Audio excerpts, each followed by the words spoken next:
Hello बच्चों, let's read the following question. Figure shows the part of an infinite plane sheet of charge. Figure में हमें क्या दिया है, एक प्लेन शीट का इनफाइनाइट प्लेन शीट का पार्ट दिया है जिसपे पॉजिटिव क्या है, चार्ज है. Which of the following graphs correctly shows the behavior of electric field intensity as we move from point O to A? जब हम O पॉइंट से A पॉइंट तक जाएंगे तो कौन सा ग्राफ इलेक्ट्रिक फील्ड इंटेंसिटी के बारे में हमें बताता है. ए में स्ट्रेट लाइन है, इंक्रीजिंग ग्राफ है. बी में स्ट्रेट लाइन है, डिक्रीजिंग ग्राफ है. डी ऑप्शन में स्ट्रेट लाइन है एंड क्या है हमारे पास, सेम स्लोप है, मींस इलेक्ट्रिक फील्ड चेंज नहीं कर रहा. डी में इलेक्ट्रिक फील्ड पहले डिक्रीज हो रहा है देन क्या कर रहा है, इंक्रीज कर रहा है as we move from point O to A. So first of all we will talk about the key concept used in the question. इस क्वेश्चन में क्या की कॉन्सेप्ट यूज हो रहा है. क्वेश्चन में हमें क्या दिया है, इनफाइनाइट प्लेन शीट का एक पार्ट दिया है, इनफाइनाइट प्लेन शीट. तो इसके लिए पहले ये इलेक्ट्रिक फील्ड कितना प्रोड्यूस करता है हम वो निकालेंगे, तब हम क्वेश्चन को सॉल्व करेंगे. तो यहाँ पे हम शीट बना लेते हैं. सपोज ये हमारे पास क्या हो गया, इनफाइनाइट प्लेन शीट का एक पार्ट हो गया जिसपे क्या है, पॉजिटिव चार्ज हमें ऐसे दिया हुआ है, सारी पे पॉजिटिव चार्ज जो है वो डिस्ट्रीब्यूट है.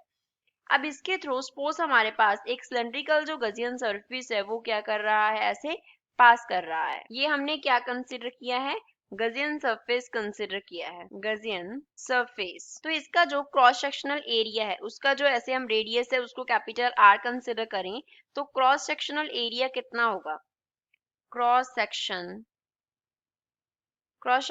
एरिया जो है उसको अगर हम ए से डिनोट करें तो वो इक्वल होगा पाई आर स्क्वायर के.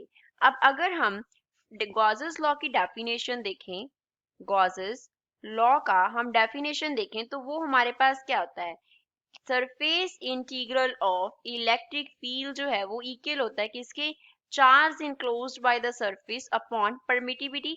क्यू जो है वो क्या रिप्रेजेंट करता है, charge enclosed by surface, charge enclosed by Gaussian surface. Gaussian surface ने कितना चार्ज इनक्लोज किया उसको रिप्रेजेंट करता है. तो अब इस तरफ अगर हम बात करें तो एरिया वेक्टर जो होगा वो ए वेक्टर होगा, इलेक्ट्रिक फील्ड इस डायरेक्शन में ई वेक्टर होगा. इस सरफेस के लिए एरिया वेक्टर ए वेक्टर होगा और इलेक्ट्रिक फील्ड क्या होगा, ई वेक्टर होगा. तो E vector dot A vector अगर हम करेंगे तो क्रॉस सेक्शनल एरियाज पे क्या बन जाएगा हमारे पास, ई ए बन जाएगा, क्योंकि सरफेस ds का इंटीग्रेशन हमें क्या देगा, एरिया वेक्टर ए वेक्टर देगा. इस सरफेस पे तो इलेक्ट्रिक फील्ड जो है वो एरिया वेक्टर के क्या हो जाएगा, परपेंडिकुलर हो जाएगा, क्योंकि एरिया वेक्टर इसके लिए इस तरफ हो जाएगा तो एंगल जो है वो 90 डिग्री का हो जाएगा तो फ्लक्स 0 हो जाएगा. तो फ्लक्स कहाँ पे होगा, ओनली क्रॉस सेक्शनल एरियाज पे होता है. तो ई ए प्लस ई ए दोनों तरफ के लिए हम ऐड कर देंगे, इक्वल्स टू किसके लिखेंगे, charge enclosed by sigma naught. अब चार्ज इनक्लोज्ड क्या होता है, surface charge density into area होता है. तो we will write 2EA is equals to Q upon epsilon naught. Sigma जो हमने लिखा वो क्या रिप्रेजेंट करता है, sigma represents surface charge density, surface charge density को रिप्रेजेंट करता है. So we can write 2 into E into A is equals to sigma into A upon epsilon naught. ए से कैंसिल हो गया तो 2E किसके इक्वल आ गया, सिग्मा अपॉन एप्सिलॉन नॉट के इक्वल आ गया. तो E बेसिकली किसके इक्वल है, सिग्मा अपॉन 2 एप्सिलॉन नॉट के इक्वल है.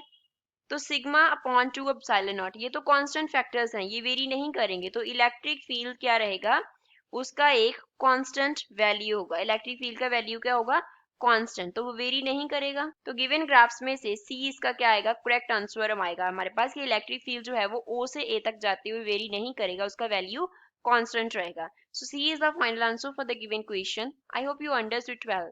थैंक्स.